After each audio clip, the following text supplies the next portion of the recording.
to all the never-Trumpers and Trump haters, it's time to give the man his due. Not only did he do the right thing in backing out of our deal with Iran, but he stood in full presidential stature in denouncing this terrorist funding regime and sending a message of hope and liberation to the people of Iran. Well done, Mr. President. On a personal level, I have every right to ask my anti-Trump friends to commend him, since I have spoken out when the president's words or actions grieved me. And I have made clear that, as evangelical followers of Jesus, we must not sell our souls in his defense. My policy has been simple: when the president does well, we should commend him. When he doesn't do well, we should constructively criticize him. That's what loyal citizens do. Today is a day to commend him. He hit the ball out of the park with his decision and speech regarding Iran. And in doing so, he presented himself as the ultimate anti-Obama. Let's examine the contrasts carefully. First, Trump properly identified Iran for the dangerous nation it has become. In his words, the Iranian regime is the leading state sponsor of terror. It exports dangerous missiles, fuels conflicts across the Middle East, and supports terrorist proxies and militias such as Hezbollah, Hamas, the Taliban, and Al-Qaeda. Over the years, Iran and its proxies have bombed American embassies and military installations, murdered hundreds of American service members, and kidnapped, imprisoned, and tortured American citizens. The Iranian regime has funded its long reign of chaos and terror by plundering the wealth of its own people. No action taken by the regime has been more dangerous than its pursuit of nuclear weapons and the means of delivering them. This is all patently true, and only the most strident supporters of Iran would dispute it. Did President Obama ever make a statement about Iran on this level? Did he ever call a spade in such forthright, categorical terms? Second, President Trump said no to a really bad deal with Iran, a deal that put tens of billions of dollars back into the hands of radical Muslim leaders committed to war and upheaval in the Middle East and beyond.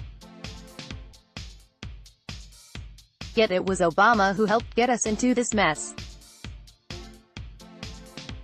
In fact, according to a lengthy report on Politico, in its determination to secure a nuclear deal with Iran, the Obama administration derailed an ambitious law enforcement campaign targeting drug trafficking by the Iranian-backed terrorist group Hezbollah, even as it was funneling cocaine into the United States. According to a Politico investigation, the headline and subheading to the story were even more damning: the secret backstory of how Obama let Hezbollah off the hook. An ambitious U.S. task force targeting Hezbollah's billion-dollar criminal enterprise ran headlong into the White House's desire for a nuclear deal with Iran. If this report is true, not only did we make a foolhardy deal with Iran, we also helped to enable to Hezbollah, one of Iran's terrorist allies. And we did it to our direct detriment. It's also worth noting that our treaty with Iran was multinational, thereby bringing an aggressive, radical regime into a coalition with other nations, including the United Kingdom, Russia, China, and countries in the European Union. The president, in his speech, further isolated Iran when he stated that, at this very moment, Secretary Pompeo is on his way to North Korea in preparation for my upcoming meeting with Kim Jong-un.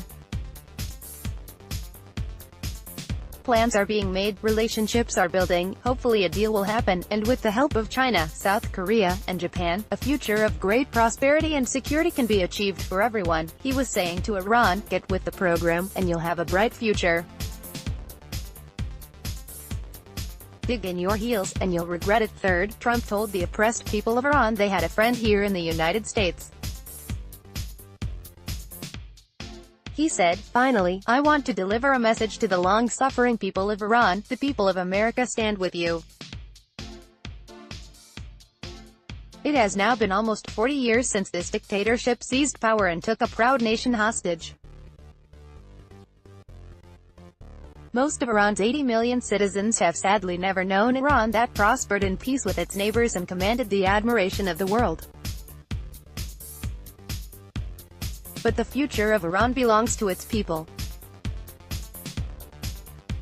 They are the rightful heirs to a rich culture and an ancient land, and they deserve a nation that does justice to their dreams, honor to their history, and glory to their God. What a message this sends to the people of Iran, who also understand from Trump's remarks that a new government means a prosperous Iran.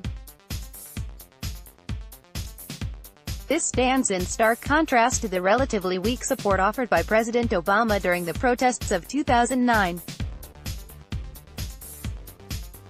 Note also that, according to one Iranian dissident and defense expert, the country could fall within a year. So, to those who questioned whether Trump would keep his word about Iran and to those who are quick to criticize him when he does wrong, here's your chance to prove your impartiality.